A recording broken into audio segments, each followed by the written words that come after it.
আসসালামু আলাইকুম বন্ধুরা, আমি আজকে একটি ডালি মাখবো। তো দেখুন কিভাবে ডালি মাখা যায়।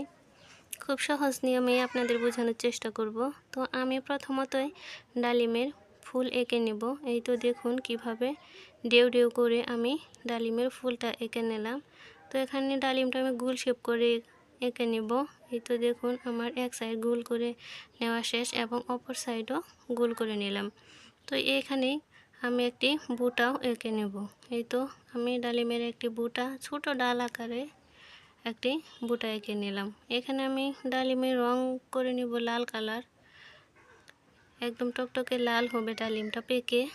রংটা আমি একটু খুব তাড়াতাড়ি দেখানোর চেষ্টা করলাম। তো আপনাদের বাচ্চাদের খুব ভালোভাবে এটি শেখাতে পারবেন। এই তো আমার ডালিম আঁকা শেষ। এখন ডালিমের বুটাটাও আমি রং করে নিলাম খয়েরি কালার। এই তো আমার ডালিম রং করা শেষ। ভিডিওটি ভালো লেগে থাকলে অবশ্যই লাইক কমেন্ট শেয়ার করে পাশেই থাকবেন। কেউ নতুন হয়ে থাকলে চ্যানেলটি সাবস্ক্রাইব করে অল বাটনে ক্লিক করে রাখবেন, যাতে ভিডিও আপলোড দেওয়ার সাথেই আপনার কাছে নোটিফিকেশন চলে যায়। Thank you.